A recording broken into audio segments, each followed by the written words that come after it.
پاکستان کی سلامتی اور مستقبل کے بارے میں جس قدر مایوسی آج کل پھیلائی جا رہی ہے، تاریخ میں اس کی نظیر نہیں ملتی۔ افواج پاکستان کے خلاف حرز سرائی یہ سلسلہ بہت پرانا ہے۔ 1992-93 اشاریہ کے اخبارات اٹھا کر دیکھ لیجئے، ہر تھوڑے عرصہ بعد ایک سازشی تھیوری امریکی و مغربی تھنک ٹینکس کی طرف سے عالمی میڈیا کی زینت بنتی رہی، جس میں پیشن گوئی کی جاتی کہ 2015 اشاریہ میں پاکستان دنیا کے نقشے پر نہیں ہوگا۔ پاکستان کے خلاف اپنے اس پروپیگنڈے کے حق میں پاکستان کو ناکام ریاست ثابت کرنے کے لیے پاکستان دشمن مغربی مبصرین کی طرف سے وہی دلائل پیش کیے جاتے تھے جو قیام پاکستان کے وقت سے پاکستان کے بیرونی دشمن اور داخلی طور پر بھارت سے جڑے رہنے میں ہی برصغیر کے مسلمانوں کی بقا دیکھنے والے دیتے چلے آ رہے ہیں۔ معاشی و سیاسی مسائل کے باوجود پاکستان آگے بڑھتا رہا۔ ملک میں ختم نہ ہونے والے سیاسی انتشار نے 30 ستمبر 1958 کو مشرقی پاکستان میں اسمبلی کے جاری اجلاس کے دوران ممبران پارلیمنٹ کی طرف سے ڈپٹی سپیکر شاہد علی کے جانے والے بہیمانہ قتل نے حالات کو اس نہج پر پہنچا دیا کہ جس کے بعد پاک فوج کی مداخلت ناگزیر ہو گئی۔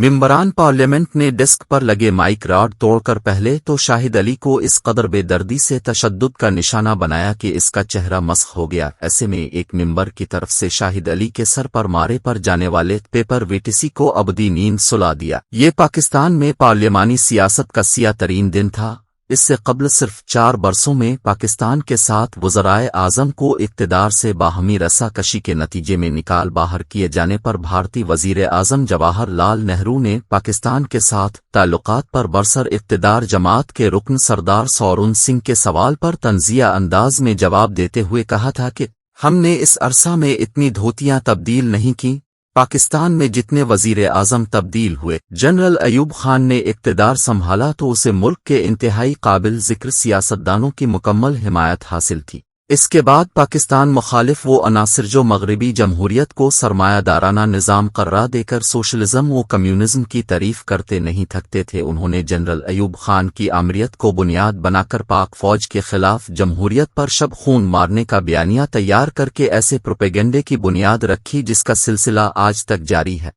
بعد ازاں انہیں پاکستان کے ان سیاستدانوں کی حمایت بھی حاصل ہو گئی جو جمہوریت کی آڑ میں ملوکیت پر یقین رکھتے تھے اور اپنے علاوہ کسی کا اقتدار تسلیم کرنے کی بجائے مارشل لا کو اس وجہ سے غنیمت قرار دیتے رہے تاکہ ان کے مخالفین کا اقتدار میں آنے کا راستہ بند ہو جائے۔ پاک فوج کی مخالفت آہستہ آہستہ فیشن بنتی چلی گئی۔ افسوس ان اعلیٰ تعلیم یافتہ دانشوروں پر ہے جو سیاستدانوں کے ہاتھوں جمہوریت کا حلیہ بگاڑنے اور برسر اقتدار افراد جماعت کی طرف سے اقتدار کو اپنے ذاتی مفادات کی تابع بنانے پر کبھی معترض نہیں ہوئے، لیکن فوج پر تنقید اور طعنہ زنی کے لیے ہمیشہ پیش رہے۔ پاک فوج کی مخالفت میں ہمارے ان دانشوروں نے مسئلہ کشمیر کو بھی پاک فوج کی طرف سے بھارت کے ساتھ سرحدی تنازع ہر صورت بنائے رکھنے کی حکمت عملی کا نتیجہ قرار دے کر اپنے اس موقف سے پاکستان عوام کے ذہنوں کو اس قدر آلودہ کیا گیا کہ لوگوں نے تقسیم ہند میں قیام پاکستان کے ساتھ جڑی ان لازمی شرائط کو یکسر فراموش کر دیا جس کے تحت ریاست جموں کشمیر پاکستان کا لازمی جزو قرار پائی تھی۔